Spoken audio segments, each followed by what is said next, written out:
Hello everybody, it is the Last Raider and we are back with another video and oh boy. I Am Not Starfire has come out and I've been watching the reviews by people and oh damn. It is probably the worst dumpster fire of a book I have ever seen. The character itself is pretty much, I've talked about this before. It pretty much looks more like the Penguin's daughter than she does Starfire's daughter. Apparently, throughout the entire book, this character is selfish, mean, throws tantrums, is pretty much a bitch to everybody until she gets superpowers. And then when she gets superpowers, hey, look, I'm a nice person now. And this is just, it's not heroic, okay? You don't go through an entire book pissing on every single person and be considered heroic. Some of the most heroic things that Superman has done has been him simply just being a good person. Going up to the top of a building and stopping a chick from jumping off of it. That's something Superman does. Heroics, unlike most normal people, heroics to an SJW, and it's seen, from what I can tell, it's seen pretty heavily in this book. Their version of heroics is going out there and just upending a system. Going out there, finding a bad guy, looking for trouble, and then punching that trouble in the face after you found it. And honestly, that's not how it goes half the time. You go looking for trouble, most of the time trouble is too much for you to handle at that moment. Because normally where you're going to find bad guys is where they're at their strongest, and usually is at their lair. The problem here is, when we think of heroics with a superhero, we think of, catching a plane from the sky, or jumping, saving a jumper, pulling people from burning buildings. This is heroics because it requires you to go in and save someone from dying. From what I've seen in this book, this chick does very little of that. It's mostly her, like I said, pissing on everybody else, getting mad, screaming at them. And from what I can tell from the reviews, Starfire apparently does her best as a single mom. And I mean, it's just trying, and this chick is just angry all the time. But just it's a horrible example of what you want your kids to see. It's like you'll get everything you want, kid, if you just bitch long enough. Is this the manga killer? No, not even in the least, because they've missed a couple of things that manga is supposed to have. Like I said in my last video, manga is a higher quality. If you were to figure out what manga is, if I were to make a comparison to Western comics and manga, Western comics is pretty much a bunch of retards doing self-inserts into popular fiction and popular franchises because they know deep down these idiotic characters are not going to work on their own IP. They will not pass the snuff test. They will not make it. So they have to insert them into things like DC or put them in there next to a character like Starfire and have them tear a character like Starfire down. Starfire, who is most of the time, Starfire is probably what you would consider a perfect alien girlfriend. Or she would be like your perfect foreign girlfriend. You go over to another country, you find a chick, she comes over to your country. She's nice. She tries to help out. She's a good person, pretty much. Almost all the time, a good person. The problem here is you've got this fat, dumpy idiot who swears through the entire comic, apparently. Pissing all over Starfire. And it doesn't work well because what it does, and if you're trying to make a villain, this works. If you're trying to make a hero, it doesn't. And Japan knows this. If you look at some of the best heroes, take Deku, Goku, Ranma from Ranma Half. Pick a anime character. There's some good in them. Okay? They have flaws, don't get me wrong. Inuyasha is probably one of the worst ones. He's usually like trying to spy on. I forgot, I think it's Hitomi or Hakane, one of the two. I can't remember. He's always spying on her and she's telling him to sit. While there's usually some lecherous stuff. Yes, men are fascinated with women. It's a biological thing. Japan doesn't try to fight it. Western comics, this crap, it tries to fight it constantly.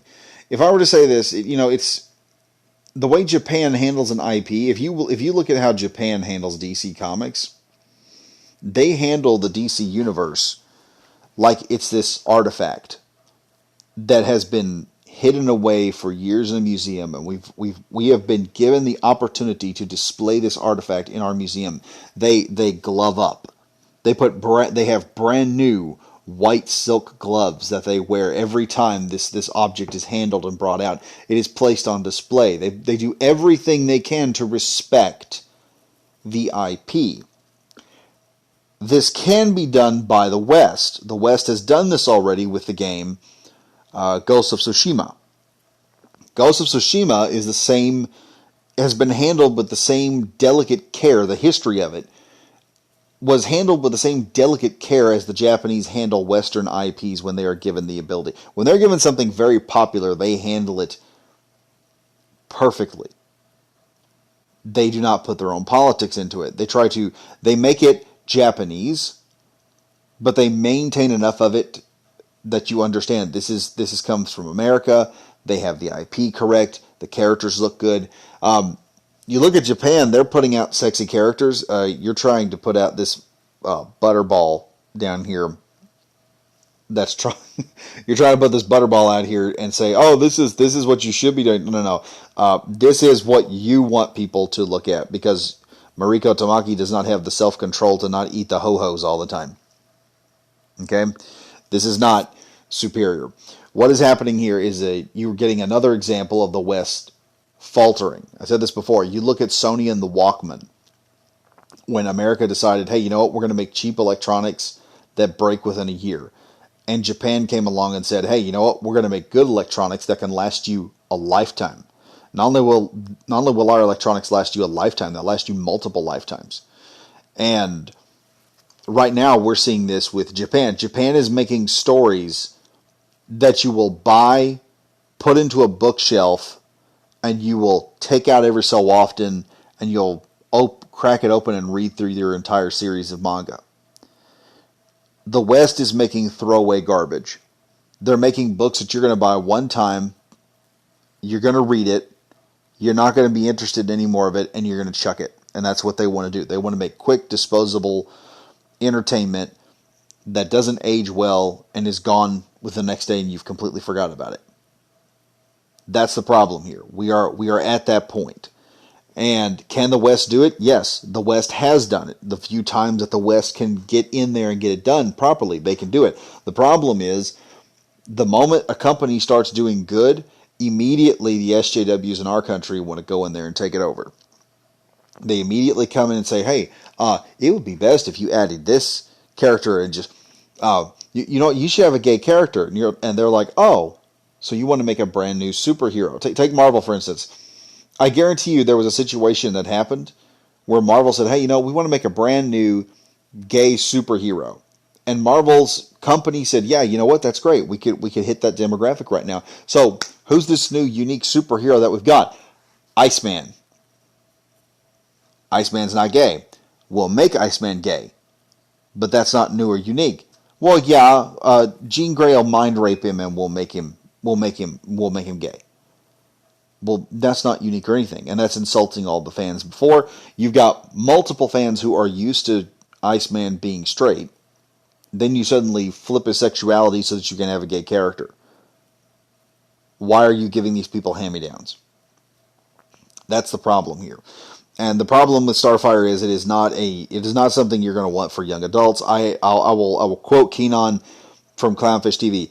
This is not something you're going to get in libraries. This is not something Scholastic's going to want. This is not something that schools are going to want because it's cursing, it's got sexual innuendos, it's got all sorts of crap. They're not going to want to put this in the regular areas. It's not going to go to Scholastic. If it shows up in Scholastic, I promise you there's going to be a parent, when they see it, they're going to lose their shit. They're going to want to sue the school, and the school does not want to get sued for crap like that, so they're not going to buy it. Probably for the same reason that manga isn't in Scholastic or in libraries. But you know what? Manga doesn't have to be. Manga sells globally. It doesn't have to do. It doesn't have to use gimmicks. It doesn't have to do all this stuff. It just has to have good art that's appealing. They do what is naturally appealing to the reader. All right, good-looking guys, good-looking chicks, villains that look like villains. They actually do story runs. They think out the stories and they have good meaning to the stories. They stick to the hero's journey if they're doing a book that's about heroics. They research and time. The best example of this would be, I forgot his name right now. The guy that did Konami, who did the Metal Gear series. The guy is a fan of 90s American memorabilia within the 90s and the 80s. And you can see it within his games. He's a fan of this stuff. He's researched it. He's thought about it. Even the most cheesiest thing about the 90s, he will stick it inside of one of his video games. And he's made some of the best games in the world. The Metal Gear franchise is a juggernaut right now. I mean, you will still find people who will say, hey, you know what, I'll go back and I'll go play the old Metal Gear Solid. Nowadays, nobody's playing The Last of Us Part 2 because nobody gives a shit. Anyway, folks, that is all I got to say today. Be sure to like, comment, and subscribe. If you're new to the channel, hit the bell for notification. And as always, stay safe, stay frosty. See you guys next video. Bye-bye now.